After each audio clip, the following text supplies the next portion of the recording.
Tu sais déjà probablement que l'inflation du Bitcoin, elle diminue avec le temps, qu'il y en aura 21 millions au maximum, qu'il est 100% sécurisé, décentralisé, il a été inventé par un anonyme. Nice. Bref, tu comprends vraiment potentiellement bien le Bitcoin. Mais comprendre le Bitcoin, c'est pas important si tu comprends pas les problèmes qu'il résout et à quel point le Bitcoin peut changer ta vie et celle de la planète entière. Donc dans cette vidéo, on va comprendre à quel point le Bitcoin va pouvoir changer le monde.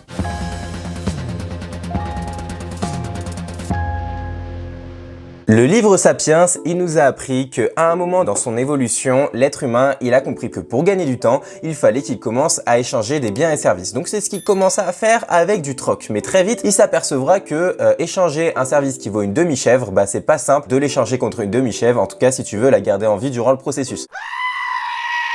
Et donc très vite, il y a eu un échange qui a commencé à se faire un peu plus tard via des pièces et des métaux précieux. Et ces métaux précieux, à l'initial, ils avaient quelque chose de bien, c'est-à-dire qu'ils avaient une valeur intrinsèque, une valeur physique. Et les gouverneurs, les autoproclamés rois, bien sûr, ils se sont très vite appropriés l'émission de ces pièces et de ces métaux précieux. Mais l'avantage, c'est que donc, comme je le dis, ils avaient une valeur physique qui rendait leur émission limitée, on va dire. Mais il y a eu un problème. C'est que très vite, des petits malins, ils ont compris que s'ils rognaient un peu les bords de chacune de ces pièces, ils pouvaient ne pas altérer la valeur de la pièce parce que ça se remarquerait pas qu'elle est un poil plus petite que les autres. Donc ils pourraient toujours l'échanger à sa valeur à laquelle ils l'échangent tous et obtenir un peu plus grâce à ce qu'il a rogné et former une petite pièce en plus à force de rogner toutes les pièces. Et donc c'est là où ils se sont dit ok, on va devoir arrêter avec ces pièces à valeur physique et on va devoir passer à des pièces à ce que l'on appelle valeur faciale. Donc c'est tout simplement une valeur qui est donnée par la convention. Et là, la fortune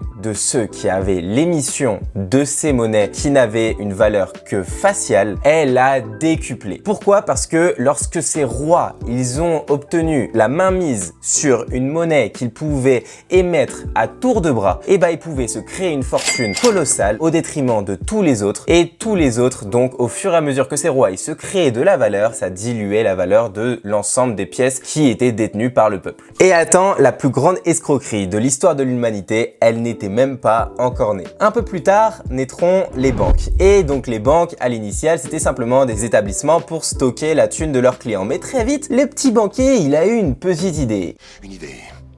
Il me faut une idée.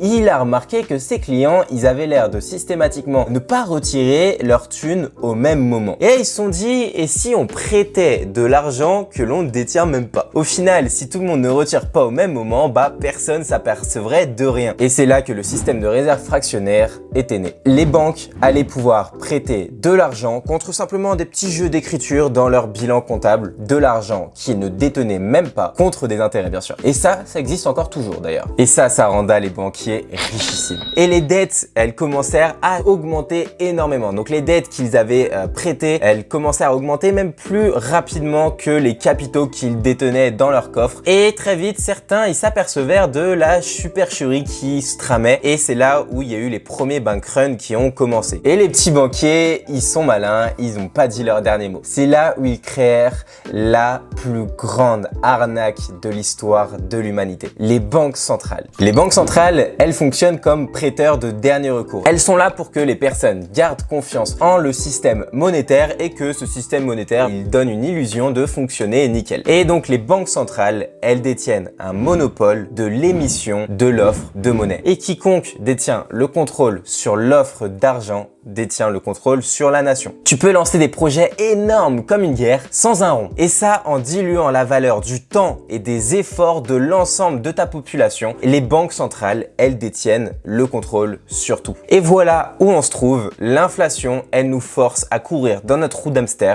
jour après jour. Chaque chèque, chaque billet, chaque pièce, chaque numéro dans ton compte bancaire, c'est au final de la dette. Et de la dette qui a été contractée contre de l'argent qui n'existait même pas dans un premier lieu. Henry Ford, il disait « Heureusement que les gens ne comprennent pas notre système financier et monétaire. S'ils le comprenaient, je crois qu'il y aurait une révolution avant demain matin. » Mais pour la première fois de l'histoire de l'humanité, la population du monde entier, elle possède l'opportunité de reprendre le contrôle sur sur son temps, son argent et ses droits. Bitcoin, c'est l'auto-souveraineté. C'est une chance de pouvoir en finir avec cette roue d'hamster qui nous pousse à produire plus que nécessaire et qui nous appauvrit, nous, mais aussi la planète. Le problème, c'est que les anciennes croyances, elles ont systématiquement la peau dure. Et Joseph Schumpeter, il définissait ce biais cognitif, on va dire, en 1942 par les Creative Disorders. Et en gros, c'est que on se projette, nous, actuellement, dans une réalité en fonction de ce que l'on connaît. Et à se projeter dans cette réalité, il est difficile de concevoir les répercussions positives que pourrait avoir une nouvelle technologie qui pourrait potentiellement être disruptive. Et pire,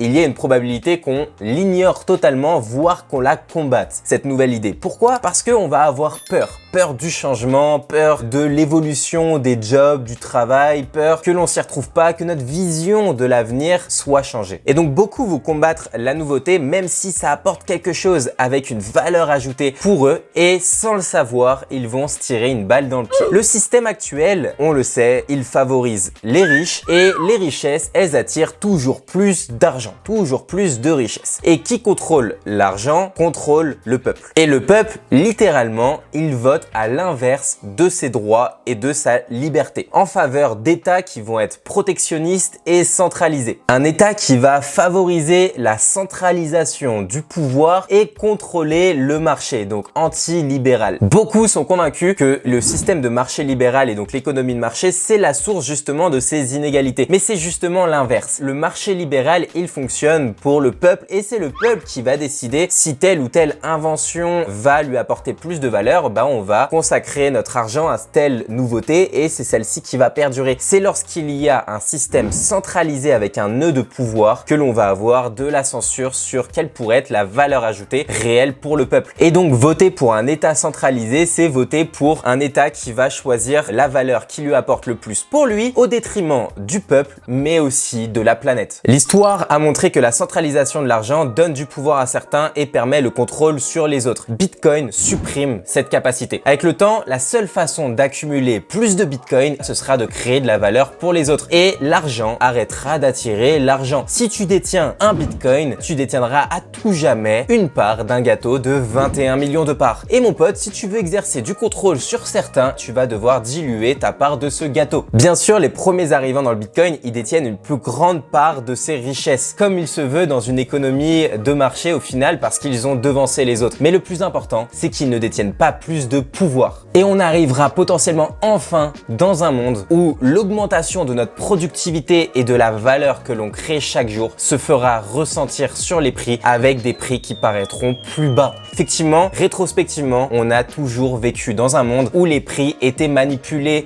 pour augmenter, ce qui nous obligeait à systématiquement produire plus, appauvrissant notre portefeuille et le temps de la planète. Petit aparté, je ne sponsorise pas mes vidéos. Et pour simplement 9 € par mois pendant 4 mois, je te donne la possibilité d'accéder à mes 20 indicateurs préférés. Il y a des indicateurs macroéconomiques, on-chain et techniques. Les trois ensemble, ils sont surpuissants, ils sont ultimes. J'ai créé cette stratégie, j'en suis extrêmement fier. Elle ne coûte que 9 € par mois pendant 4 mois pour accéder à ces 20 indicateurs qui sont ensemble, vont te permettre de maîtriser le prix de cet or numérique 2.0 que l'on vient de voir. Et en plus, ça m'aide à continuer de créer mes vidéos. C'est vraiment comme si c'était un petit tips qui nous favorise tous les deux. Donc considère regarder ça dans la description. Je te mets le lien vers ce nouveau produit. Cette vidéo, c'était la première d'une série de vidéos. J'ai énormément de choses à te raconter sur les problèmes que résout Bitcoin. Mais j'ai énormément de choses, t'imagines même pas. C'était vraiment que la première. Donc si ça t'a plu, n'oublie pas de me le dire dans les commentaires. Sinon, je ne continuerai pas cette série de vidéos. N'oublie surtout pas de la liker cette vidéo et de t'abonner à ma chaîne pour plus de contenu. On se dit à très bientôt. C'est ciao.